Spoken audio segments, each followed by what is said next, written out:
நடிகர் அஜித்குமார் குடியரசுத் தலைவரிடம் இருந்து பத்ம விபூஷன் விருதை பெற்றுக்கொண்டார். 2025ஆம் ஆண்டுக்கான பத்ம விருதுகள் அறிவிப்பை மத்திய அரசு கடந்த ஜனவரி மாதம் 25ஆம் தேதி வெளியிட்டது. அதன்படி நிகழாண்டில் 7 பேர் பத்ம விபூஷன் விருதுக்கும் 19 பேர் பத்மபூஷன் விருதுக்கும் 113 பேர் பத்மஸ்ரீ விருதுக்கும் தேர்வாகினர்.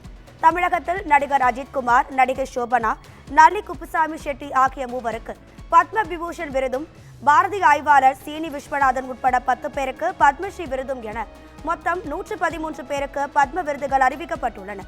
இந்நிலையில் டெல்லி குடியரசுத் தலைவர் மாளிகையில் திங்கட்கிழமை விருதுகள் வழங்கப்பட்டது. குடியரசுத் தலைவர் திரௌபதி முர்மு நடிகர் அஜித்குமாருக்கு பத்ம விபூஷன் விருதை வழங்கினார். மாநில அரசு பணியாளர்களுக்கான அகவிலைப்படுகை முதலமைச்சர் மு.க.ஸ்டாலின் 2% உயர்த்தியிருக்கிறார். ஒருநாள் விடுமுறை தினத்தை தொடர்ந்து சட்டப்பேரவை இன்று கூடியது. அப்போது 110வது விதியின் கீழ் 9 அறிவிப்புகளை முதலமைச்சர் மு.க.ஸ்டாலின் வெளியிட்டார். அதன்படி ஜனவரி 1ஆம் தேதி முதல் அரசு பணியாளர்களுக்கான அகவிலைப்படி 2% உயர்த்தப்படுவதாக அறிவித்தார். அரசு ஊழியர்கள், ஆசிரியர்கள் இந்த ஆண்டே ஈட்டிய விடுப்பு பெறலாம் என்று முதலமைச்சர் கூறினார். அரசு ஊழியர்கள், ஆசிரியர்களுக்கு திருமண முன்பணமாக 5 லட்சம் ரூபாய் வழங்கப்படுவதாகவும், பண்டிகை கால முன்பணமாக 20,000 ரூபாயாக அதிகரிப்பதாகவும் முதலமைச்சர் மு.க.ஸ்டாலின் மேலும் அறிவித்தார். மகப்பேறு கால விடுப்பு 9 மாதத்திலிருந்து ஓராண்டாக உயர்த்தப்படுவதாகவும் அவர் தெரிவித்தார். அரசு பணியாளர்களுக்கு வழங்கப்படும் கல்வி முன்பணம், தொழிற்கல்வி 1 லட்சம் ரூபாயும், கலை, அறிவியல், பாலிடெக்னிக் 50,000 ரூபாயும் உயர்த்தி வழங்கப்படும் என்றும் முதலமைச்சர் குறிப்பிட்டார். ஓய்வூதிய திட்டம் குறித்து ஆராய அமைக்கப்பட்ட குழு தனது பரிந்துரைகளை செப்டம்பர் மாதம் சமர்ப்பிக்கும் என்றும் அவர் மேலும் தெரிவித்தார். தமிழ்நாட்டில் மதவாதம் ஒருபோதும் நுழைய முடியாது என முதலமைச்சர் மு.க.ஸ்டாலின் திட்டவட்டமாக தெரிவித்தார். காவல், உள்துறை, மதுவிலக்கு, ஆயத்தீர்வைத்துறை மானிய கோரிக்கை விவாதம் நடைபெற்றது. அப்போது பேசிய முதலமைச்சர் மு.க.ஸ்டாலின், தலைமை காவலர்கள் 4,08,000 பேருக்கு வார விடுமுறை அளிக்கப்பட்டு வருவதாகவும், காவலர்களுக்கான பதவி உயர்வு குறித்து ஆணையர், எஸ்பி மட்டுமே முடிவு செய்ய முடியும் எனவும் கூறினார். டெபாசிட் பெற்று ஏமாறுவோர் மீது மக்களுக்கு உரிய விழிப்புணர்வு ஏற்படுத்தி வருவதாகவும், மோசடியில் திருடப்பட்ட 102 கோடி ரூபாய் 76 லட்சம் ரூபாய் உரியவர்களுக்கு பெற்று தரப்பட்டுள்ளதாகவும் முதலமைச்சர் அறிவித்தார். தமிழ்நாட்டில் பயங்கரவாதம் நுழைய வாய்ப்பு இருப்பதாக கூறி பாஜக எம்எல்ஏ வானதி சீனிவாசன் பல்வேறு குற்றச்சாட்டுகளை முன்வைத்தார். இதற்கு பதிலளித்த முதலமைச்சர் மு.க.ஸ்டாலின், தமிழ்நாட்டில் காஷ்மீரில் நடந்தது போல ஒருபோதும் நடக்காது எனவும், இங்கு எப்போதும் மதவாதம் நுழைய முடியாது எனவும் திட்டவட்டமாக தெரிவித்தார். செந்தில் பாலாஜியின் ஜாமீனை ரத்து செய்ய கோரிய மனுவை உச்சநீதிமன்றம் தள்ளுபடி செய்தது. போக்குவரத்து துறையில் வேலை வாங்கி தருவதாக கூறி மோசடியில் ஈடுபட்டதாகவும், சட்டவிரோத பணப்பரிமாற்றம் நடைபெற்றதாகவும் செந்தில் பாலாஜி மீது குற்றம் சுமத்தப்பட்டது. இது தொடர்பான வழக்கு உச்சநீதிமன்றத்தில் முன்னதாக விசாரணைக்கு வந்தது. அப்போது செந்தில் பாலாஜிக்கு ஜாமீன் வேண்டுமா, அமைச்சர் பதவி வேண்டுமா என 28ஆம் தேதிக்குள் முடிவெடுக்க உச்சநீதிமன்றம் கெடு விதித்தது. இதைத் தொடர்ந்து அமைச்சரவையில் இருந்து நேற்று செந்தில் பாலாஜி விடுவிக்கப்பட்டார். இந்த உத்தரவை ஏற்று ஆளுநர் மாளிகை வெளியிட்ட அறிவிப்பு கோப்பு உச்சநீதிமன்றத்தில் ஒப்படைக்கப்பட்டது. இதற்கிடையில் வழக்கு மீண்டும் விசாரணைக்கு வந்தபோது செந்தில் பாலாஜிக்கான ஜாமீனில் கூடுதல் கட்டுப்பாடுகளை விதிக்க அமலாக்கத்துறை தரப்பில் தெரிவிக்கப்பட்டது. தொடர்ந்து செந்தில் பாலாஜியின் ஜாமீனை ரத்து செய்ய கோரிய மனுவை தள்ளுபடி செய்து நீதிபதிகள் உத்தரவு பிறப்பித்தனர். இவ்வழக்கு தொடர்பாக அமலாக்கத்துறை அலுவலகத்தில் அமைச்சர் பொறுப்பில் கையெழுத்திட்டு வந்த செந்தில் பாலாஜி இனி எம்எல்ஏ கையெழுத்திட்டார். சொத்து குவிப்பு வழக்கில் அமைச்சர் ஐ. பெரியசாமியை விடுவித்த திண்டுக்கல் மாவட்ட நீதிமன்ற உத்தரவை சென்னை உயர்நீதிமன்றம் ரத்து செய்துள்ளதால் ஐ. பெரியசாமிக்கு சிக்கல் எழுந்துள்ளது.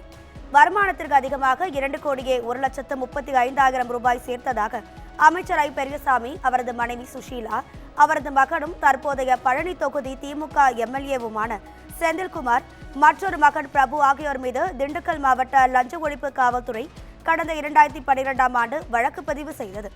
இந்த வழக்கில் இருந்து 4 வரையும் திண்டுக்கல் விசாரணை நீதிமன்றம் விடுவித்த உத்தரவை எதிர்த்து லஞ்ச ஒழிப்பு காவல்துறை சென்னை உயர்நீதிமன்றத்தில் தாக்கல் செய்த மேல்முறையீட்டு வழக்கு நீதிபதி வேல்முருகன் முன்பு விசாரணைக்கு வந்தது. அப்போது அனைத்து தரப்பு வாதங்களும் நிறைவடைந்து தீர்ப்பளித்த நீதிபதி வேல்முருகன் சொத்து குவிப்பு வழக்கில் இருந்து அமைச்சர் உட்பட 4 வரை விடுவித்து உத்தரவை ரத்து செய்வதாகவும், குற்றச்சாட்டு பதிவு செய்து விசாரணையை தினந்தோறும் நடத்தி 6 மாதத்தில் முடிவெடுக்க வேண்டும் என திண்டுக்கல் மாவட்ட எம்பி மற்றும் எம்எல்ஏ மீது வழக்குகளை விசாரிக்கும் சிறப்பு நீதிமன்றத்திற்கு நீதிபதி வேல்முருகன் உத்தரவிட்டுள்ளார். மறைந்த போப்பாண்டவருக்கு இறுதி அஞ்சலி செலுத்த முதலமைச்சர் அனுப்பி வைத்தது சிறுபான்மை மக்களுக்கு நேசக்கரம் நீட்டுகிறார் என்பதற்கு இது மிகச்சிறந்த முன்மாதிரி என அமைச்சர் நாசர் தெரிவித்துள்ளார். மறைந்த போப்பாண்டவருக்கு தமிழ்நாடு அரசு சார்பில் அஞ்சலி செலுத்துவதற்காக சிறுபான்மையினர் நலன் மற்றும் வெளிநாடு வாழ் தமிழர் நலத்துறை அமைச்சர் நாசர் மற்றும் சட்டமன்ற உறுப்பினர் இனிகோ இருதயராஜ் ஆகியோர் வேட்டிகனுக்கு சென்றனர். அங்கு போப்பாண்டவரின் உடலுக்கு இறுதி அஞ்சலி செலுத்திய பின்னர் அமைச்சர் சாமு நாசர் மற்றும் சட்டமன்ற உறுப்பினர் இனிகோ இருதயராஜா ஆகியோர் விமானம் மூலம் சென்னை திரும்பினர். தொடர்ந்து விமான நிலையத்தில் செய்தியாளர்களிடம் பேசிய அமைச்சர் நாசர், மதத்திற்கு அப்பாற்பட்டு மண்ணையும் மனிதனையும் நேசித்தவர் போப்பாண்டவர் என்றும், வாழ்நாள் முழுவதும் மக்களுக்காக மதத்திற்காக அர்ப்பணித்தவர் என்றும் அவர் மேலும் தெரிவித்தார். முதலமைச்சர் மு.க.ஸ்டாலின் தாயார் தயாளு அம்மாள் உடல்நலக்குறைவு காரணமாக சென்னையில் உள்ள தனியார் மருத்துவமனையில் அனுமதிக்கப்பட்டுள்ளார். கோபாலபுரத்தில் உள்ள இல்லத்தில் வசித்து வரும் தயாளு அம்மாளுக்கு கடந்த சில மாதங்களுக்கு முன்பு உடல்நல பாதிப்பு ஏற்பட்டது. கடந்த மார்ச் மாதம் 25ஆம் தேதி திடீரென உடல்நலக்குறைவு ஏற்பட்டு மருத்துவமனையில் அனுமதிக்கப்பட்டார். அப்போது அவருக்கு தீவிர சிகிச்சை அளிக்கப்பட்டு 3 நாட்கள் மருத்துவமனையில் சிகிச்சைக்கு பிறகு டிஸ்சார்ஜ் செய்யப்பட்டார். இந்நிலையில் நேற்று மீண்டும் உடல்நலக்குறைவு ஏற்பட்டதால் தயாளு அம்மாள் தனியார் மருத்துவமனையில் அனுமதிக்கப்பட்டுள்ளார். நேற்று பட கம்பெனி ஆரம்பித்தவர்கள் எல்லாம் முதல்வர் கனவு காண்கிறார்கள் என்றும், பிளாக் டிக்கெட் மூலம் பிளாக் மணியை சம்பளமாக வாங்கியவர் என்றும் விஜயை அமைச்சர் எம்.ஆர்.கே. பன்னீர்செல்வம் கடுமையாக விமர்சித்துள்ளார். கடலூர் மாவட்டம் ஸ்ரீமுஷ்ணம் பகுதியில் ஹிந்தி திணிப்பு, நிதி பகிர்வில் பாரபட்சம், தொகுதி மறுசீரமைப்பில் அநீதி போன்றவற்றை கண்டித்தும் மத்திய அரசை கண்டித்தும் திமுக சார்பில் மாபெரும் பொதுக்கூட்டம் நடைபெற்றது. இதில் தமிழக வேளாண் மற்றும் உழவர் நலத்துறை அமைச்சர் எம்.ஆர்.கே. பன்னீர்செல்வம் கலந்து கொண்டு உரையாற்றினார். அப்போது பேசிய அவர், நேற்று பட கம்பெனி ஆரம்பித்தவர்கள் எல்லாம் முதல்வர் கனவு காண்கிறார்கள் என்றும், பிளாக் டிக்கெட் மூலம் பிளாக் பணியை சம்பளமாக வாங்கியவர் என்றும் தாவேகா தலைவர் விஜயை கடுமையாக விமர்சித்தார்.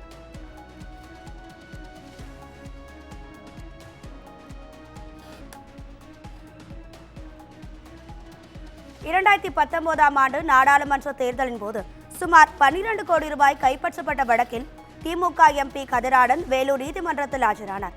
2019ஆம் ஆண்டு நாடாளுமன்ற தேர்தலின் போது வேலூர் தொகுதியில் வாக்காளர்களுக்கு பணப்பட்டுவாடா செய்யப்படுவதாக புகார் எழுந்தது. இதையடுத்து திமுக வேட்பாளராக போட்டியிட்ட கதிரானந்திற்கு சொந்தமான கல்லூரி மற்றும் வீட்டில் தேர்தல் அதிகாரிகள் சோதனையிட்டனர். அப்போது சுமார் 12 கோடி ரூபாய் பறிமுதல் செய்யப்பட்டது. இது தொடர்பான வழக்கு வேலூர் நீதிமன்றத்தில் நடைபெற்று வரும் நிலையில் திமுக எம்பி கதிரானந்த் மற்றும் மாவட்ட விளையாட்டு மேம்பாட்டுத்துறை அணி அமைப்பாளர் பூஞ்சோலை சீனிவாசன் மற்றும் தாமோதரன் ஆகியோர் ஆஜராகினர்.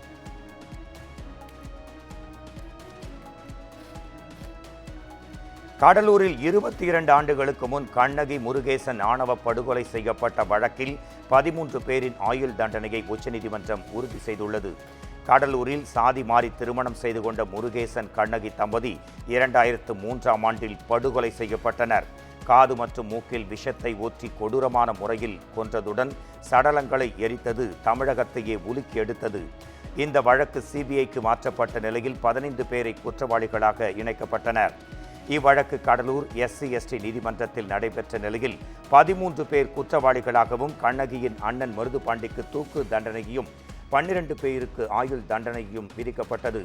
இந்த தண்டனைகளை எதிர்த்து சென்னை உயர்நீதிமன்றத்தில் மேல்முறையீடு செய்யப்பட்ட நிலையில் மருதுபாண்டியனுக்கு விதிக்கப்பட்ட தூக்கு தண்டனை ஆயுள் தண்டனையாக குறைக்கப்பட்டது. இதைத் தொடர்ந்து இந்த தண்டனையை எதிர்த்து குற்றவாளிகளான கந்தவேல், ஜோதி, மணி ஆகியோர் உச்சநீதிமன்றத்தில் மேல்முறையீடு செய்தனர். இவ்வழக்கை விசாரணை செய்த நீதிபதி சுதான்சு துலியா தலைமையிலான அமர்வு கொலையாளிகளுக்கான ஆயுள் தண்டனையை உறுதி செய்து உத்தரவு பிறப்பித்திருக்கிறது. கொடநாடு வழக்கு தொடர்பாக முன்னாள் முதலமைச்சர் ஜெயலலிதாவின் தனி உதவியாளர் பூங்குன்றன் விசாரணைக்கு ஆஜராக சிபிசிஐடி சம்மன் அனுப்பியுள்ளது. நீலகிரி மாவட்டம் கொடநாடு எஸ்டேட்டில் கடந்த 2017ஆம் ஆண்டு நடந்த கொலை மற்றும் கொள்ளை சம்பவத்தில் ஜெயலலிதாவின் முன்னாள் கார் ஓட்டுநர் கடகராஜ், சயான், வளையார் மனோஜ் உட்பட 11 பேர் மீது சோலூர் மட்டம் காவல்துறையினர் வழக்கு பதிவு செய்தனர். கடகராஜ் சாலை விபத்தில் உயிரிழந்த நிலையில் சயான், வளையார் மனோஜ் உள்ளிட்ட 10 பேரிடம் போலீசார் விசாரணை நடத்தி வந்தனர். பின்னர் ஏடிஎஸ்பி கிருஷ்ணமூர்த்தி தலைமையிலான தனிப்படை போலீசாரின் விசாரணைக்கு மாற்றப்பட்டது. தற்போது இந்த வழக்கு விசாரணை கோவை சிபிசிஐடி அலுவலகத்தில் நடைபெற்று வருகிறது. இந்நிலையில் ஜெயலலிதாவின் தனி உதவியாளர் பூங்குன்றன் வரும் 6ஆம் தேதி கோவை சிபிசிஐடி அலுவலகத்தில் விசாரணைக்கு ஆஜராகுமாறு சம்மன் அனுப்பப்பட்டுள்ளது. கள்ளக்குறிச்சி மாவட்டம் கனியாமூர் பள்ளி கலவரத்தை தடுக்க வந்த போலீசார்களை தாக்கிய வழக்கு தொடர்பாக ஒரே நேரத்தில் 94 பேர் கள்ளக்குறிச்சி நீதிமன்றத்தில் ஆஜராகினர். கனியாமூர் தனியார் பள்ளி விடுதியில் தங்கி படித்த மாணவி ஸ்ரீமதி என்ற மாணவி கடந்த 2022ஆம் ஆண்டு மர்மமாக உயிரிழந்தார். இதைத் தொடர்ந்து நடைபெற்ற போராட்டம் கலவரமாக வெடித்தது. கலவரத்தை தடுக்க டிஐஜி அபினவ் குமார் தலைமையில் வந்த 100க்கும் மேற்பட்ட காவல்துறையினரை கலவரக்காரர்கள் தாக்கியதுடன் போலீசாரின் வாகனங்களையும் சேதப்படுத்தினர். இது தொடர்பாக 12 பிரிவுகளின் கீழ் 119 பேர் மீது வழக்கு பதியப்பட்டது. இவ்வழக்கு கள்ளக்குறிச்சி நீதிமன்றத்திற்கு இன்று முதன்முறையாக விசாரணைக்கு வந்தது. அப்போது வழக்கில் தொடர்பு கொண்ட 94 பேர் நீதிமன்றத்தில் ஆஜராகினர். இதைத் தொடர்ந்து வழக்கு விசாரணை ஜூன் மாதம் 10ஆம் தேதிக்கு ஒத்திவைத்து நீதிபதி உத்தரவிட்டார். மதுரை பெங்களூருக்கு இடையே சிறப்பு ரயில் சேவையை தெற்கு ரயில்வே அறிவித்துள்ளது. அதன்படி 065221 என்ற சிறப்பு ரயில் சர் எம் விஸ்வநாயர் டெர்மினல் பெங்களூரில் இருந்து வரும் 30ஆம் தேதி மாலை 7 மணிக்கு புறப்பட்டு மறுநாள் காலை 6:15 மணிக்கு மதுரை ரயில் நிலையத்தை வந்தடையும் என தெரிவிக்கப்பட்டுள்ளது.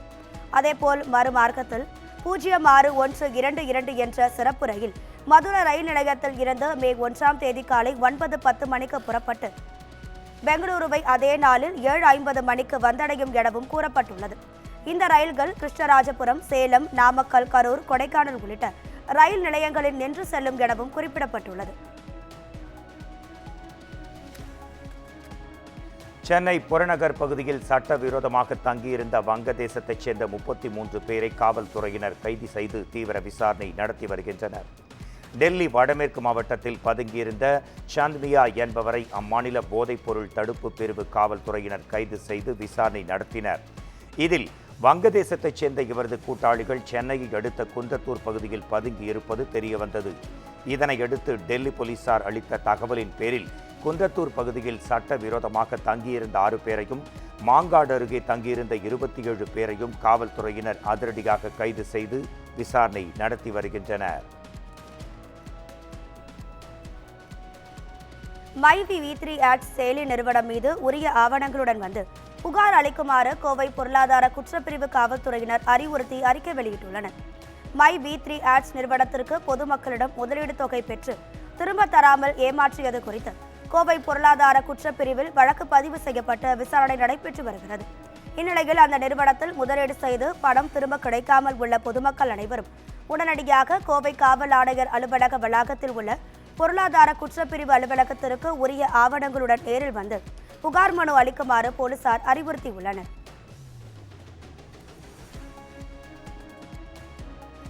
சிவகங்கையில் திமுக பிரமுகர் வெட்டி படுகொலை செய்யப்பட்ட சம்பவத்தில் குற்றவாளிகள் தரப்பில் இருந்து மிரட்டல் வருவதாக கூறி 200க்கும் மேற்பட்டவர்கள் சாலை மறியலில் ஈடுபட்டனர்.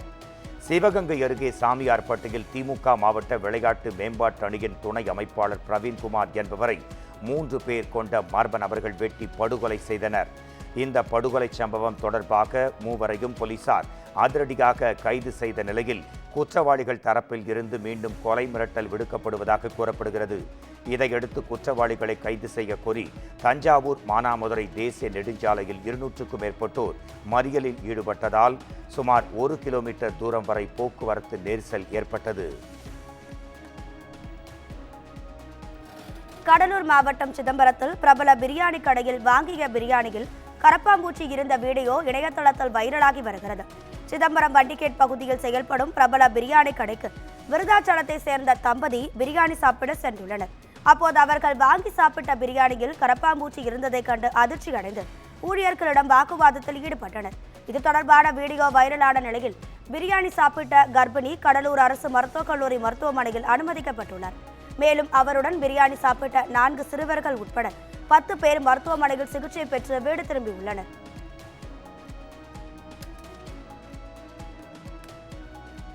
ராணிப்பேட்டை மாவட்டம் அரக்கோணம் அருகே 5 வெவ்வேறு இடங்களில் தண்டவாளத்தில் கற்கள் மற்றும் இரும்பு துண்டுகள் வைத்து ரயிலை கவிழ்க்க சதி நடத்தப்பட்டதா என போலீசார் விசாரணை நடத்தி வருகின்றனர். மேல்பாக்கம் வழியாக திருப்பதியில் இருந்து புதுச்சேரி செல்லும் ரயில் மேல்பாக்கம் ரயில் நிலையம் அருகே சிக்னல் கிடைக்காததால் நீண்ட நேரம் அங்கேயே நின்றது. சந்தேகத்தின் பேரில் ரயில்வே அதிகாரிகள் சோதனை மேற்கொண்ட போது தண்டவாளம் மீது 5 வெவ்வேறு இடங்களில் கற்கள் மற்றும் இரும்பு துண்டுகள் இருப்பதை கண்டறிந்து அவற்றை அகற்றினர். இது தொடர்பாக அரக்கோணம் ரயில்வே போலீசார் வழக்கு பதிந்து விசாரணை மேற்கொண்டு வருகின்றனர். 4 நாட்களுக்கு முன்பு திருவாலங்காடு ரயில் நிலையம் அருகே தண்டவாளத்தில் இருந்து போல்ட் மற்றும் நட் கழற்றப்பட்டிருந்த நிலையில் தற்போது கற்கள் வைக்கப்பட்டிருப்பது பெரும் பரபரப்பையும் சலசலப்பையும் பதற்றத்தையும் அதிகரித்திருக்கிறது. தூத்துக்குடி மாவட்டம் கோவில்பட்டியில் விற்பனைக்காக காரில் பதுக்கி வைத்திருந்த சுமார் 23 கிலோ கஞ்சாவை போலீசார் கைது செய்து பறிமுதல் செய்தனர். மூப்பம்பட்டி சுடுகாட்டு பகுதியில் போலீசார் ரோந்து பணியில் ஈடுபட்டுக் கொண்டிருந்தனர்.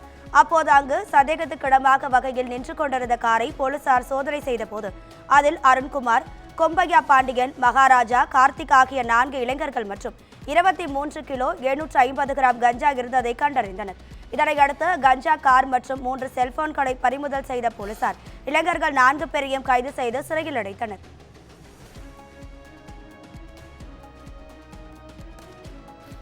கோவையில் விஜயின் வருகையின் போது போக்குவரத்திற்கு இடையூறு ஏற்படுத்தியதாக கட்சி நிர்வாகிகள் மீது போலீசார் வழக்கு பதிவு செய்திருக்கின்றனர். தமிழக வெற்றிக் கழகத்தின் வாக்குச்சாவடி முகவர்களுக்கான கருத்தரங்கு கோவையில் கடந்த 2 நாட்களாக நடைபெற்றன. இதில் பங்கேற்பதற்காக அக்கட்சியின் தலைவர் விஜய் கோவை விமான நிலையத்திற்கு வருகை தந்தார். அப்போது அவரை வரவேற்க திரண்டிருந்த தொண்டர்கள் பயணிகளின் வாகனங்கள் மீது ஏறியும் இரும்பு தடுப்புகளை அகற்றியும் அட்டூழியத்தில் ஈடுபட்டனர். அதேபோல் விஜயின் வாகனத்தை பின்தொடர்ந்து வாகனத்தில் சென்ற அவரின் தொண்டர்கள் போக்குவரத்து மற்றும் பொதுமக்களுக்கு இடையூறு ஏற்படுத்தும் விதமாய் நடந்து கொண்டனர். இது குறித்து எழுந்த புகாரின் பேரில் அக்கட்சியின் மாவட்ட செயலாளர் சம்பத் உள்பட பலர் மீது பீளமேடு காவல்துறையினர் வழக்கு பதிவு செய்திருக்கின்றனர். அதேபோல் உதயநிதியை வரவேற்று வைக்கப்பட்டிருந்த திமுக கொடியை சேதப்படுத்தியதாக தமிழக வெற்றிக் கழக நிர்வாகிகளான செல்லமுத்து, மனோஜ்குமார் ஆகியோர் மீதும் வழக்கு பதிவு செய்யப்பட்டுள்ளது.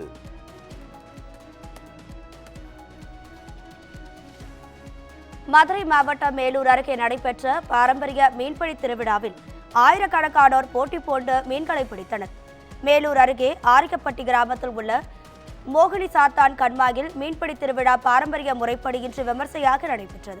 இதில் சுற்றுவட்டார கிராமங்களைச் சேர்ந்த 1000க்கும் மேற்பட்ட மீன்பிடிக்க மக்கள் குவிந்தனர். தொடர்ந்து கிராம பெரியவர்கள் கோவிலில் சாமி கும்பிட்டு வந்து வலைகளை வீசி மீன்களை பிடிக்க அனுமதி அளித்தனர்.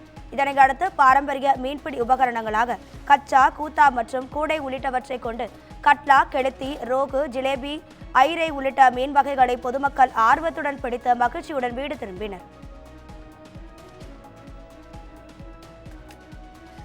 செங்கல்பட்டு மாவட்டம் கல்பாக்கம் அணுமின் நிலையத்தில் காவல்துறையினர் பலத்த பாதுகாப்பில் ஈடுபட்டு வருகின்றனர். பகல்காம் பயங்கரவாத தாக்குதலை தொடர்ந்து நாடு முழுவதும் பலத்த பாதுகாப்பு ஏற்பாடுகள் செய்யப்பட்டுள்ளன.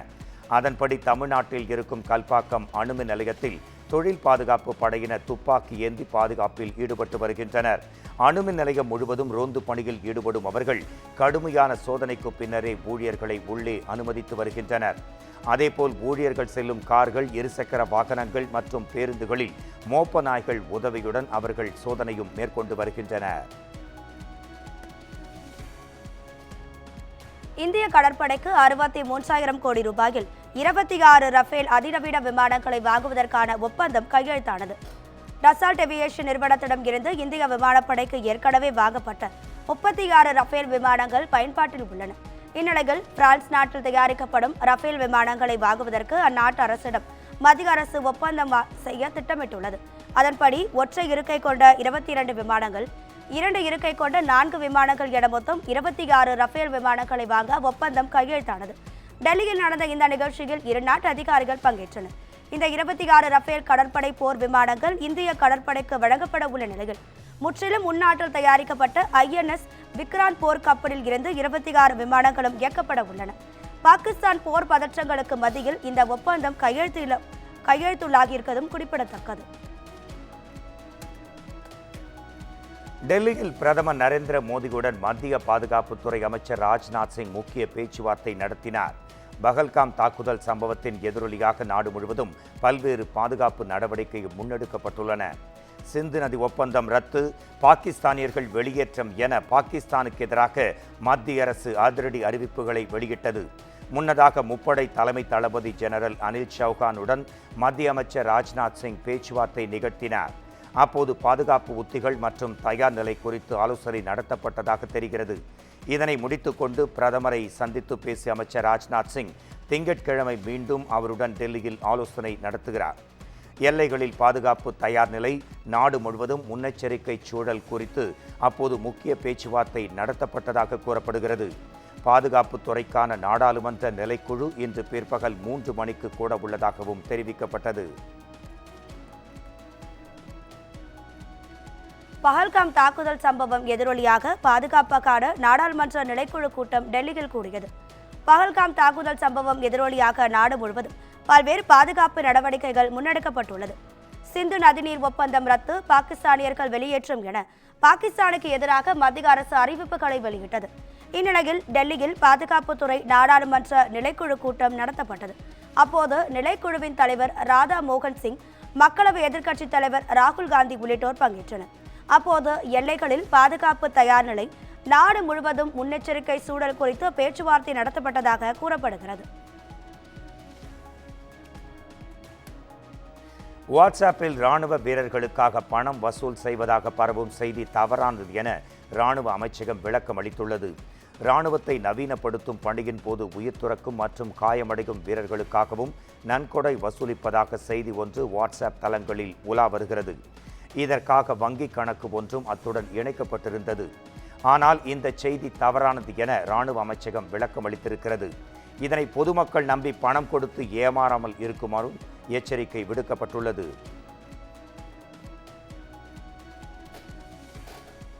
பஹல்காம் சம்பவம் பயங்கரவாதத்தின் முடிவுக்கு தொடக்கமாக இருக்கும் என ஜம்மு காஷ்மீர் முதலமைச்சர் உமர் அப்துல்லா தெரிவித்துள்ளார். பயங்கரவாத தாக்குதல் சம்பவம் எதிரொலியாக ஜம்மு காஷ்மீரில் சட்டப்பேரவையின் சிறப்பு அமர்வு நடத்தப்பட்டது. அப்போது தாக்குதலில் உயிரிழந்த 26 பேரின் பெயர்களையும் வாசித்து வடக்கில் இருந்து தெற்கு வரை, கிழக்கில் இருந்து மேற்கு வரை நாடு துயரத்தில் ஆழ்ந்துள்ளதாக முதலமைச்சர் உமர் அப்துல்லா கூறினார். ஒரு விருந்தினராக வந்த சுற்றுலா பயணிகளை பத்திரமாக அனுப்புவது தனது பொறுப்பு என்ற போதும் அதனை சரியாக செய்யவில்லை என அவர் வருத்தம் தெரிவித்தார். பாதிக்கப்பட்டவர்களின் குடும்பங்களிடம் மன்னிப்பு கேட்க வார்த்தைகள் இல்லை என கூறிய உமர் அப்துல்லா, மிக மோசமான சூழலில் காப்பாற்றும் பணியில் ஈடுபட்ட உள்ளூர் மக்களுக்கு பாராட்டுகளை தெரிவித்தார். அரசு நிர்வாகத்தினரை மக்கள் ஆதரிக்கும் போது பயங்கரவாத முடிவுக்கு வரும் எனவும் அவர் கூறினார். சிறப்பு கூட்டத்தை கூட்டியதற்காக சபாநாயகர் முதலமைச்சருக்கு பாஜக உறுப்பினர்கள் பாராட்டு தெரிவித்ததும் குறிப்பிடத்தக்கது.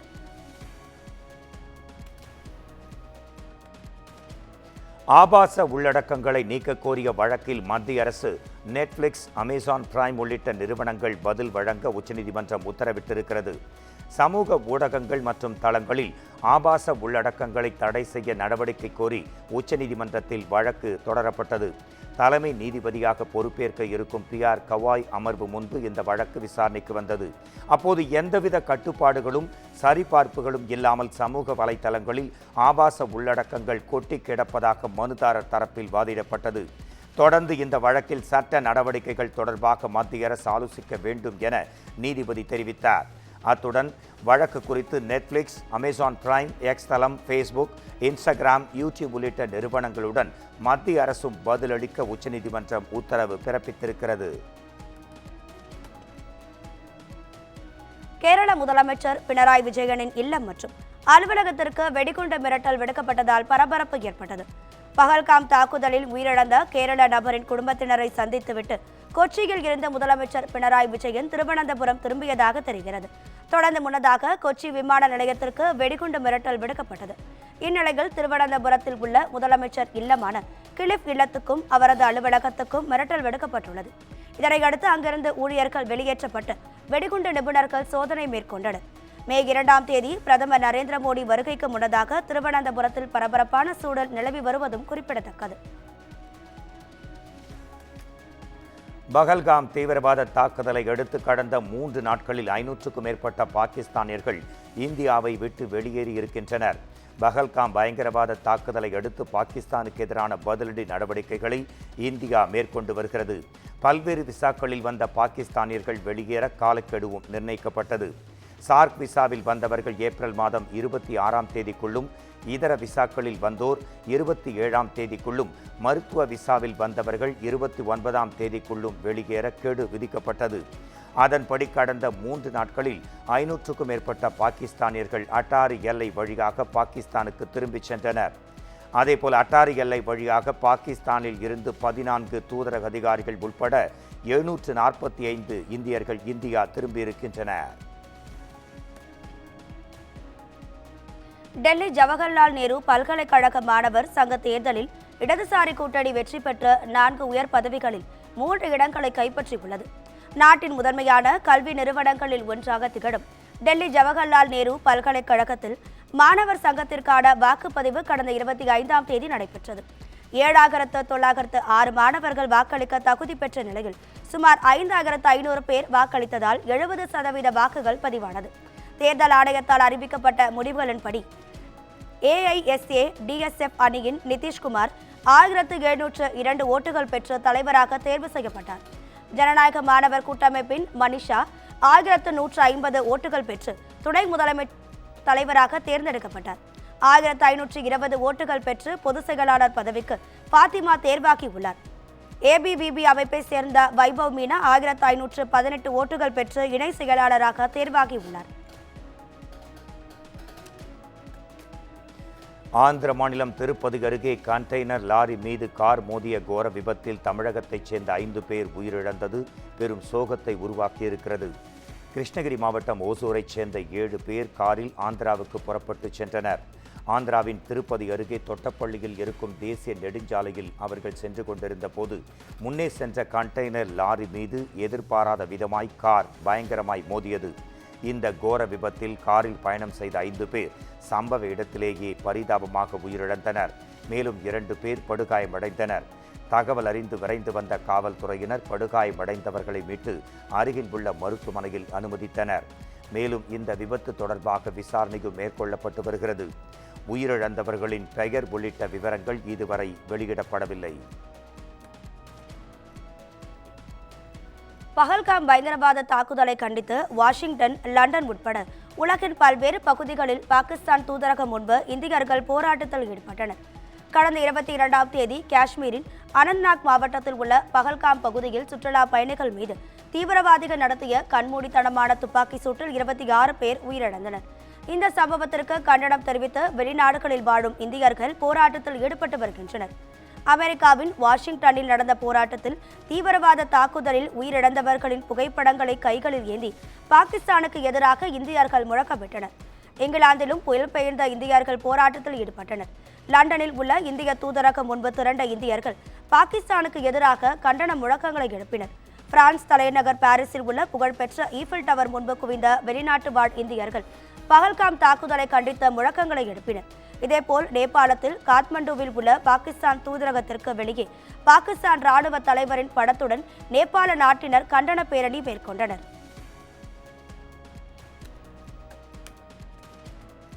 பஹல்காம் தாக்குதலை அடுத்து இந்தியா பதிலடிக்கு பயந்து இராணுவத்தில் இருந்து பாகிஸ்தான் வீரர்கள் அடுத்தடுத்து வெளியேறி வருவதாக தகவல்கள் வெளியாகியிருக்கின்றன.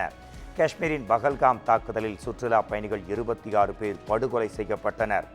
இந்த சம்பவத்தில் பாகிஸ்தானுக்கு தொடர்பு இருப்பதாக குற்றம் சாட்டிய மத்திய அரசு பாகிஸ்தானுக்கு எதிராக பல்வேறு அதிரடி நடவடிக்கைகளை தொடர்ந்து எடுத்துக்கொண்டே வருகிறது. இதற்கிடையில் நாட்டின் பாதுகாப்பும் பலப்படுத்தப்பட்டு வருகிறது. குறிப்பாக நாட்டின் எல்லைப் பகுதியில் இராணுவ வீரர்கள் குவிக்கப்பட்டிருக்கின்றனர். இதன் காரணமாக எல்லைப் பகுதியில் போர் பதற்றமும் உருவாகியுள்ளது. இந்நிலையில் இந்தியாவின் பதிலடிக்கு பயந்து இராணுவத்தில் இருந்து பாகிஸ்தான் வீரர்கள் அடுத்தடுத்து வெளியேறி வருவதாக தகவல்கள் கூறுகின்றன. கடந்த 4 நாட்களில் மட்டும் 1200 பாகிஸ்தான் வீரர்கள் அதிரடியாக தங்கள் இராணுவத்தை விட்டு வெளியேறியிருக்கின்றனர். ராஜினாமா செய்தவர்கள் வீரர்கள் மட்டுமின்றி அதிகாரிகளும் இடம்பெற்றுள்ளதாக கூறப்படுகிறது. இராணுவ வீரர்கள் ராஜினாமா தொடர்பாக உள்துறைக்கு எழுதிய கடிதங்கள் சமூக வலைத்தளங்களில் வேகமாக வைரலாகி வருகிறது. பஹல்காம் தாக்குதல் குறித்து ரஷ்யா, சீனா இணைந்து விசாரணை குழுவை அமைக்க வேண்டும் என பாகிஸ்தான் வேண்டுகோள் விடுத்துள்ளது. காஷ்மீரின் பகல்காமில் நடந்த பயங்கரவாத தாக்குதலில் தங்களுக்கு பங்கு இல்லை என கூறி வந்த பாகிஸ்தான் பின்னர் தாக்குதல் தொடர்பான நடுநிலையான விசாரணைக்கு தயார் என கூறியுள்ளது. உலகம் முழுவதும் பெரும் அதிர்ச்சியை ஏற்படுத்திய இந்த தாக்குதல் தொடர்பான விசாரணையை சர்வதேச நாடுகள் நடத்த வேண்டும் என தற்போது பாகிஸ்தான் வலியுறுத்தியுள்ளது. இதுகுறித்து ரஷ்ய செய்தி நிறுவனத்திற்கு பாகிஸ்தான் ராணுவ அமைச்சர் குவாஜா ஆசிப் பேட்டியளித்துள்ளார். அதில் இந்த நெருக்கடியில் ரஷ்யா அல்லது சீனா அல்லது மேற்கத்திய நாடுகள் ஒரு மிக மிக நேர்மறையான பங்களிப்பை செய்ய முடியும் என நினைக்கிறேன் என்றும் அவர்கள் ஒரு விசாரணை குழுவை அமைத்து இது குறித்து விசாரணை நடத்தலாம் என கூறியுள்ளார். இந்தியா அல்லது பிரதமர் மோடி பொய் சொல்கிறார்களா அல்லது உண்மை கூறுகிறார்களா என்பதை ஒரு சர்வதேச குழு கண்டுபிடிக்கட்டும் எனவும் அவர் தெரிவித்துள்ளார். காஷ்மீர் தாக்குதல் குறித்த வெற்று பேச்சுக்களும் அறிக்கைகளும் எந்த பலனும் தராது என கூறிய அவர் தன் பின்னணியில் இருப்பவர்களை கண்டுபிடிப்போம் என வலியுறுத்தியுள்ளார். பாகிஸ்தானைச் சேர்ந்த 16 யூடியூப் சேனல்களுக்கு தடை விதித்த மத்திய அரசு பிபிசிக்கும் எச்சரிக்கை விடுத்திருக்கிறது. கடந்த 22ஆம் தேதி ஜம்மு காஷ்மீரின் பஹல்காமில் பயங்கரவாதிகள் நிகழ்த்திய தாக்குதலில் 26 பேர் கொல்லப்பட்டனர். பாகிஸ்தானை தளமாக கொண்டு இயங்கிய லஷ்கர்-இ தையபா இயக்கம் பொறுப்பேற்ற நிலையில் அந்நாட்டுக்கு எதிராக மத்திய அரசு பல்வேறு கட்டுப்பாடுகளை விதித்துள்ளது. இதற்கிடையில் இந்திய ராணுவம் குறித்து தவறான தகவல்களை வீடியோக்களாக வெளியிட்டதாக கூறி பாகிஸ்தானைச் சேர்ந்த 16 யூடியூப் சேனல்களுக்கு மத்திய அரசு அதிரடியாக தடை விதித்தது. அதன்படி Dawn news, Samaa TV, ARY news, Geo news, Bol news, GNN உள்ளிட்ட யூடியூப் சேனல்களுக்கு தடை விதிக்கப்படுவதாக அறிவிக்கப்பட்டுள்ளது. சுற்றுலா பயணிகள் மீதான கொடிய தாக்குதலுக்கு பின் பாகிஸ்தான் இந்தியர்களுக்கான விசாக்கள் நிறுத்தி வைப்பு என்ற தலைப்புச் செய்தி தொடர்பாக பிரிட்டிஷ் பிராட்காஸ்டிங் கார்ப்பரேஷன் அதாவது பிபிசிக்கும் மத்திய அரசு எச்சரிக்கை விடுத்தது.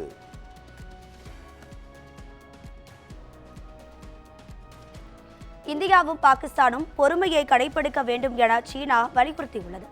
பஹல்காம் தாக்குதலை அடுத்து இந்தியா பாகிஸ்தான் இடையே போர் பதற்றம் மூண்டுள்ளது. இந்நிலையில் பஹல்காம் தாக்குதல் தொடர்பாக பாகிஸ்தான் வெளியுறவுத்துறை அமைச்சருடன் சீனா வெளியுறவுத்துறை அமைச்சர் வாங்கி பேசியுள்ளார். தொலைபேசி வாயிலாக இந்த உரையாடல் நடைபெற்றுள்ளது. அப்போது பஹல்காம் பயங்கரவாத தாக்குதல் விவகாரத்தில் பாரபட்சமற்ற விசாரணைக்கு சீனா ஆதரவு அளிக்கும் என்று கூறியுள்ளார். மேலும் இந்த விவகாரத்தில் இரு தரப்புமே பொறுமையை கடைபிடிக்க வேண்டும் என்றும் பதட்டங்களை தணிக்க இரு தரப்பும் பணியாற்ற வேண்டும் எனவும் கேட்டுக்கொண்டுள்ளார். பயங்கரவாதத்திற்கு எதிராக போராடுவது அனைத்து நாடுகளின் பொறுப்பு என்ற அவர் பாகிஸ்தானில் உறுதியான பயங்கரவாத எதிர்ப்பு நடவடிக்கைகளுக்கு சீனா தொடர்ந்து ஆதரவு அளிக்கும் எனவும் தெரிவித்துள்ளார்.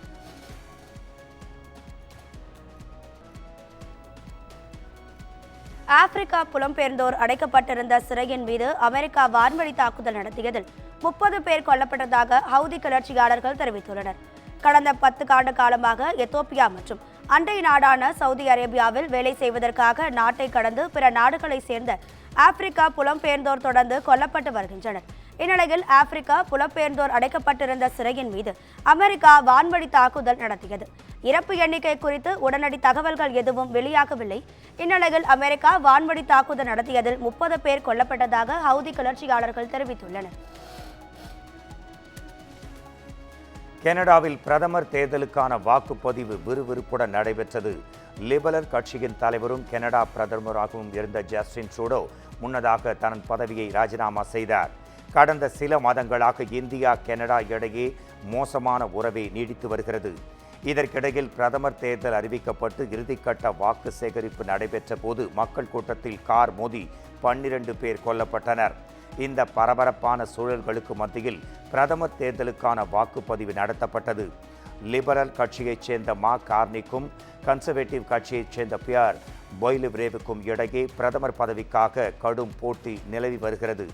இதற்கிடையில் மார்க் கார்னியே அடுத்த பிரதமர் ஆவார் என கருத்து கணிப்பு முடிவுகள் கூறுகின்றன.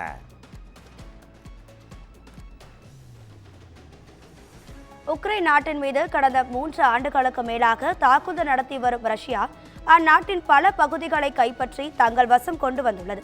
அவர்களுக்கு ஐரோப்பிய நாடுகள் உதவியுடன் உக்ரைன் ராணுவ வீரர்களும் பதிலடி கொடுத்து வருகின்றனர். இந்த சண்டையில் ரஷ்ய ராணுவத்துடன் இணைந்து சில நாடுகளைச் சேர்ந்த வீரர்களும் ஈடுபட்டு வருவதாக குற்றச்சாட்டுகள் எழுந்தது. குறிப்பாக வடகொரியா வீரர்களை ரஷ்யா பயன்படுத்துவதாகவும் அவர்களை வைத்து உக்ரைன் மக்கள் மீது தாக்குதல் நடத்தி வருவதாகவும் உக்ரைன் அதிபர் ஜெலன்ஸ்கி புகார் கூறினார்.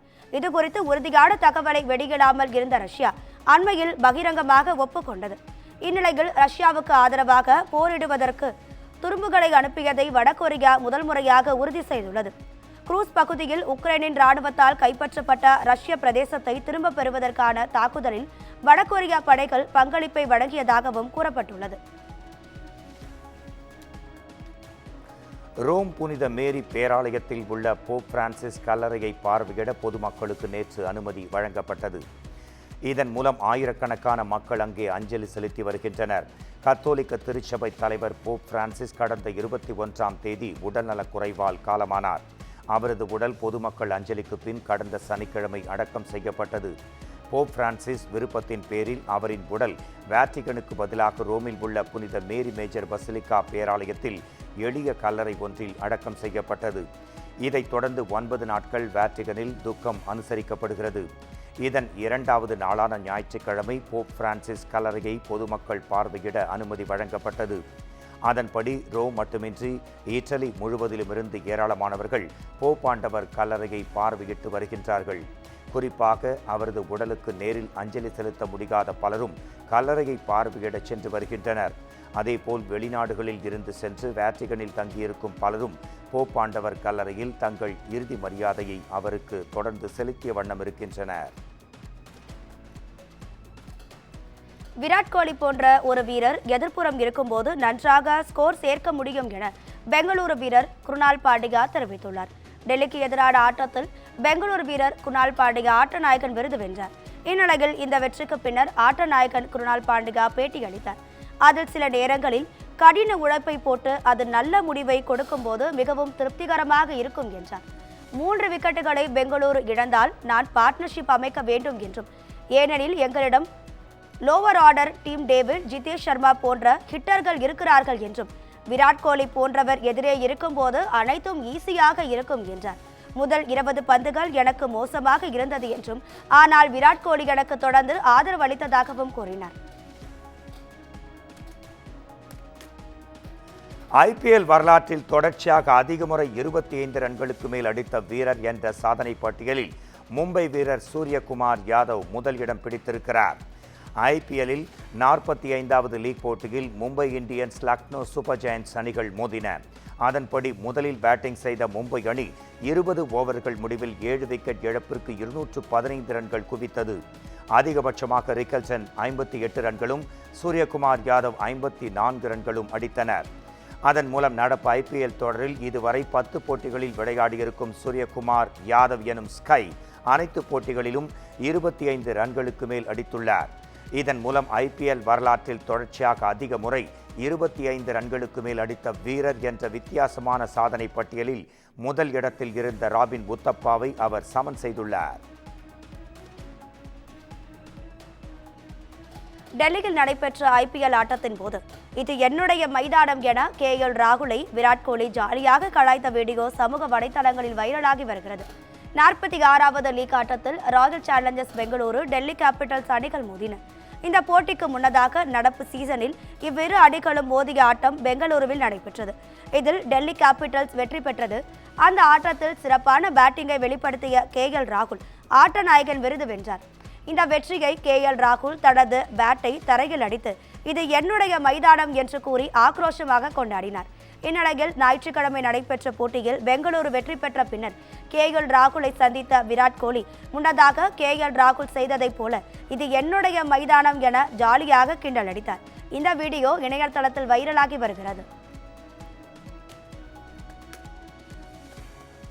ஐபிஎல் தொடரில் அதிக ரன்கள் குவித்த வீரருக்கு வழங்கப்படும் ஆரஞ்சு கேப்பை பெங்களூரு நட்சத்திர வீரர் விராட் கோலி கைப்பற்றினார். அதேபோல் அதிக விக்கெட்டுகள் எடுத்த வீரர்களுக்கு வழங்கப்படும் பர்பிள் கேப்பை பெங்களூரு வேகப்பந்து வீச்சாளர் ஹேசில்வுட் கைப்பற்றியிருக்கிறார். Royal challengers Bengaluru, Delhi capitals அணிகளுக்கு இடையிலான போட்டியில் பெங்களூரு வேகப்பந்து வீச்சாளர் ஹேசில்வுட் 2 விக்கெட்டுகளை வீழ்த்தி அசத்தினார். பெங்களூரின் நட்சத்திர வீரர் விராட் கோலி 51 ரன்கள் அடித்தார். இந்த ஆட்டத்தின் மூலம் அடித்த ரன்கள் மற்றும் அதிக ரன் குவித்த வீரருக்கு வழங்கப்படும் ஆரஞ்சு கேப்பை 427 ரன்கள் எடுத்த குஜராத் வீரர் சூரியகுமார் யாதவிடமிருந்து பெங்களூரு நட்சத்திர வீரர் விராட் கோலி தட்டி பறித்தார். விராட் கோலி இதுவரை 10 போட்டிகளில் விளையாடி 6 அரைச்சதங்கள் உட்பட 443 ரன்கள் குவித்திருக்கிறார். அதேபோல் அதிக விக்கெட்டுக்குரிய பர்பிள் கேப்பை 16 விக்கெட்டுகள் எடுத்த பிரசித் கிருஷ்ணாவிடமிருந்து 18 விக்கெட்டுகள் வீழ்த்திய பெங்களூரு வேகப்பந்து வீச்சாளர் ஹேசில்வுட் கைப்பற்றி அசத்தியிருக்கிறார்.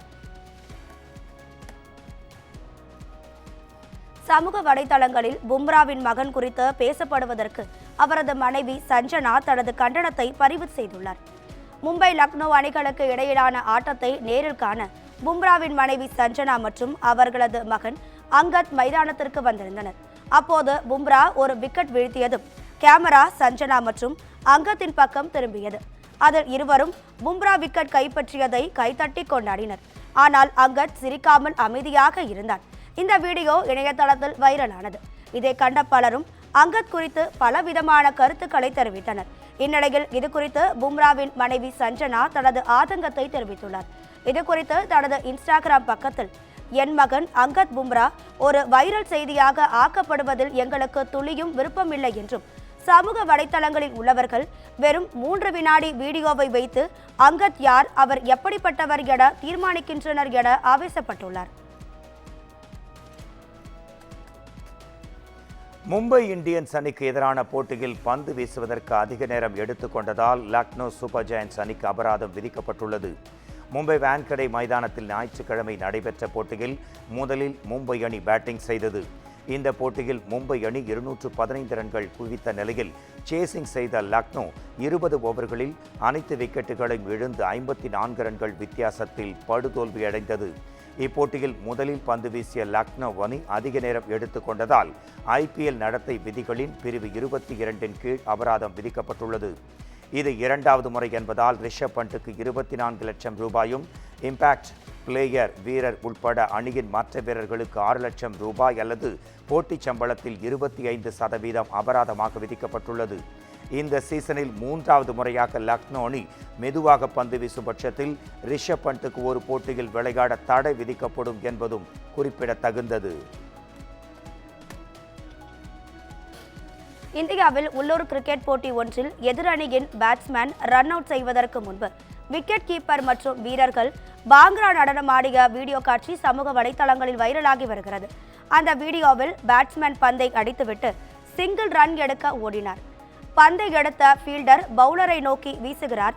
ஆனால் பவுலர் அதை பிடிக்காமல் தவறிவிட்டார். இதனால் பேட்ஸ்மேன்கள் மற்றொரு ரன் எடுக்க முயற்சித்தனர். அதற்குள் மற்றொரு ஃபீல்டர் பந்தை எடுத்து விக்கெட் கீப்பரிடம் வீசினார். ஆனால் விக்கெட் கீப்பர் முனையில் இருந்த பேட்ஸ்மேன் வேகமாக ஓடி வர எதிர்முனை பேட்ஸ்மேன் கிரீஸ் சென்று ரன் அவுட் ஆனதில் இருந்து தப்பினார். இந்த வீடியோ சமூக வலைதளங்களில் வேகமாக பரவி வருகிறது. ஜம்மு காஷ்மீர் மாநிலம் பஹல்காமில் கடந்த 22ஆம் தேதி நடைபெற்ற பயங்கர தாக்குதலில் 26 சுற்றுலா பயணிகள் சுட்டுக் கொல்லப்பட்டனர். நாடு முழுவதும் பெரும் அதிர்ச்சி அலைகளை உருவாக்கிய இந்த தாக்குதலுக்கு விளையாட்டு பிரபலங்களும் கடும் கண்டனம் தெரிவிக்கின்றனர். இந்நிலையில் இந்த விவகாரம் குறித்து பேசிய பாகிஸ்தான் முன்னாள் கிரிக்கெட் வீரரான ஷாஹித் அஃப்ரிடியின் கருத்து சர்ச்சையை ஏற்படுத்தியிருக்கிறது. இது குறித்து பேசிய அவர், காஷ்மீரில் ஒரு பட்டாசு வெடித்தாலும் அவர்கள் அதற்கு பாகிஸ்தான் மீது பழி சுமத்துவார்கள் என குற்றம் சாட்டியுள்ளார். காஷ்மீரில் 8 லட்சம் பேர் கொண்ட இராணுவம் இருந்தாலும் இந்த சம்பவம் நடந்துள்ளது என்றும், மக்களுக்கு பாதுகாப்பை வழங்க முடியாவிட்டால் நீங்கள் திறமையற்றவர்கள் மற்றும் பயனற்றவர்கள் என்றுதான் அர்த்தம் என்றும் கடுமையாக விமர்சித்திருக்கிறார். இந்த தாக்குதல் நடைபெற்ற 1 மணி நேரத்திற்குள் இந்திய ஊடகங்கள் பாலிவுட் சினிமா போல் மாறியது ஆச்சரியமாக இருக்கிறது என்றும் அவர் கூறியிருக்கிறார். அவரின் இந்த கருத்து பெரும் சர்ச்சையை ஏற்படுத்தியுள்ளது. 18 ஆண்டுகால IPL வரலாற்றில் பெங்களூரு அணி வீரர் புவனேஷ்குமார் 2வது வீரராக சாதனை படைத்துள்ளார். டெல்லி அணிக்கு எதிரான ஆட்டத்தில் பெங்களூரு தரப்பில் புவனேஷ்குமார் 3 விக்கெட்டுகளை வீழ்த்தினார். இந்த ஆட்டத்தில் கைப்பற்றிய 3 விக்கெட்டுகளையும் சேர்ந்து IPL தொடரில் புவனேஷ்குமார் இதுவரை 193 விக்கெட்டுகள் வீழ்த்தியுள்ளார். இதன் மூலம் 18 ஆண்டுகால IPL வரலாற்றில் அதிக விக்கெட்டை கைப்பற்றிய 2வது வீரர் என்ற சாதனையை புவனேஷ்குமார் படைத்துள்ளார். இந்த சாதனை பட்டியலில் 214 விக்கெட்டுகள் வீழ்த்தி யுஸ்வேந்திர சாகல் முதல் இடத்தில் உள்ளார். 192 விக்கெட்டுகளை எடுத்து பியூஷ் சாவ்லா 3வது இடத்தில் உள்ளார். 187 விக்கெட்டுகள் எடுத்து சுனில் நரேன் 4வது இடத்தில் இருக்கிறார். 185 விக்கெட்டுகள் எடுத்து ரவிச்சந்திரன் அஸ்வின் 5வது இடத்தில் உள்ளார். மாட்ரிட் ஓபன் டென்னிஸ் தொடரில் ஆண்கள் ஒற்றையர் பிரிவின் 3வது ஆட்டத்தில் நார்வே வீரர் காஸ்பர் ரூட் வெற்றி பெற்றார். பல முன்னணி வீரர்கள் வீராங்கனைகள் பங்கேற்றுள்ள மேட்ரிட் ஓபன் டென்னிஸ் தொடர் விறுவிறுப்பான கட்டத்தை எட்டியுள்ளது. இதில் திங்கட்கிழமை நடைபெற்ற ஆண்கள் ஒற்றையர் பிரிவின் 3வது சுற்று போட்டியில் நார்வே வீரர் காஸ்பர் ரூட் அமெரிக்காவின் செபாஸ்டியன் கோர்டாவுடன் மோதினார். இதில் தொடக்க முதலே ஆதிக்கம் செலுத்திய காஸ்பர் ரூட் 6-3 மற்றும் 6-3 என்ற நேர் கணக்கில் வெற்றி பெற்று கால் இறுதிக்கு முந்தைய சுற்றான 4வது சுற்றுக்கு தகுதி பெற்றிருக்கிறார். இதைத் தொடர்ந்து காஸ்பர் ரூட் 4வது சுற்றில் டெய்லர் பிரிட்ஜ் உடன் மோத காத்திருக்கிறார். டூரிஸ்ட் ஃபேமிலி மனதை உருக்கிய ஒரு படமாக அமைந்துள்ளதாக லைகா தயாரிப்பாளர் தமிழ்குமரன் தெரிவித்துள்ளார். சசிகுமார் நடிப்பில் கடைசியாக வெளிவந்த நந்தன் திரைப்படம் மக்களிடையே நல்ல வரவேற்பை பெற்றது. அதனைத் தொடர்ந்து சசிகுமார் அடுத்த படமாக டூரிஸ்ட் ஃபேமிலி என்ற திரைப்படத்தில் நடித்துள்ளார். இந்த படத்தை அறிமுக இயக்குனர் அபிஷான் ஜீவன் இயக்கியுள்ளார். இந்த திரைப்படத்தில் சசிகுமார், சிம்ரன், யோகி பாபு உள்ளிட்ட பலர் நடித்துள்ளனர். இந்த படம் வரும் மே 1ஆம் தேதி வெளியாகிறது. இந்த படத்தின் ட்ரெய்லர் அண்மையில் வெளியாகி மக்களிடையே நல்ல வரவேற்பை பெற்றது. இந்நிலையில் படத்தை பார்த்த லைகா நிறுவனத்தின் தலைவரான தமிழ்குமரன் பாராட்டி எக்ஸ் தளத்தில் பதிவிட்டுள்ளார். அந்த பதிவில் டூரிஸ்ட் ஃபேமிலி படம் என்னை மிகவும் ஈர்த்துள்ளதாக கூறியுள்ளார். இந்த படம் மனதை உருக்கிய ஒரு படமாக அமைந்துள்ளதாகவும் சசிகுமார், சிம்ரன் மற்றும் யோகி பாபு ஆகியோரின் நடிப்பு மிகவும் புதுமையாகவும் சிறப்பாகவும் இருந்ததாகவும் தெரிவித்துள்ளார்.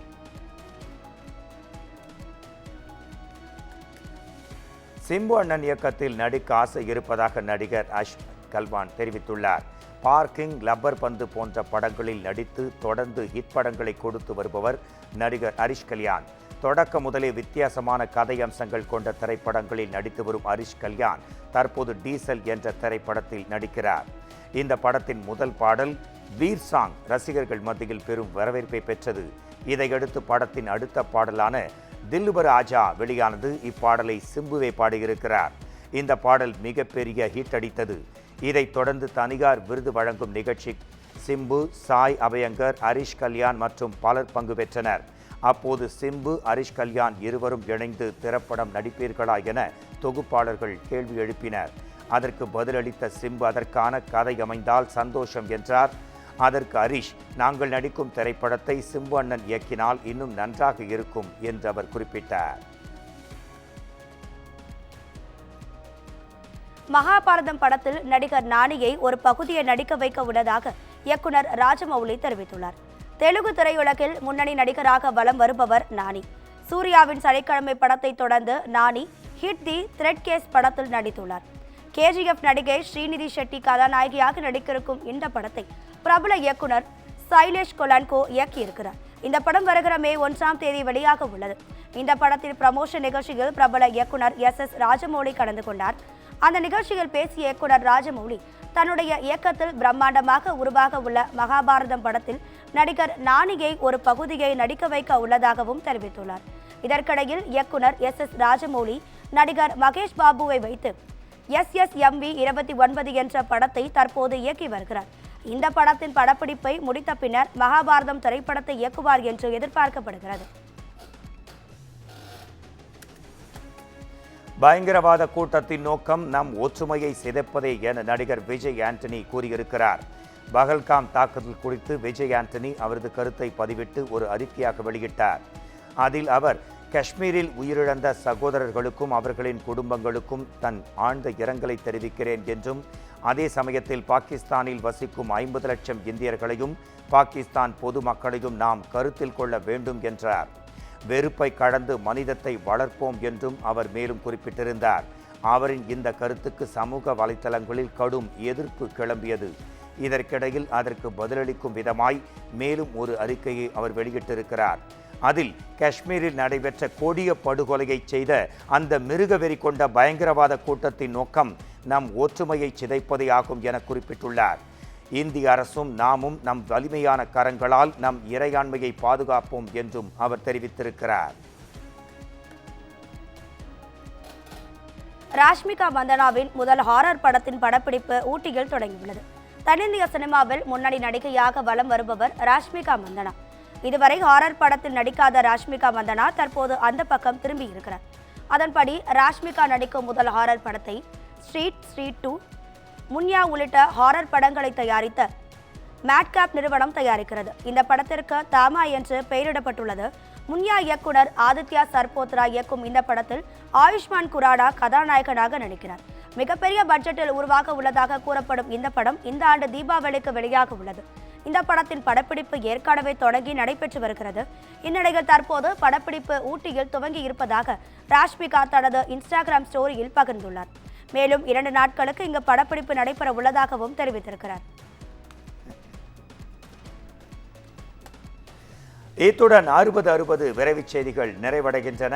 குமுதம் செய்திகளை உங்கள் ஆண்ட்ராய்டு மற்றும் ஐபோனை தெரிந்து கொள்ள குமுதம் நியூஸ் ஆப்பை பதிவிறக்கம் செய்யுங்கள். தொடர்ந்து இணைந்திருங்கள் குமுதம் செய்திகளுடன்.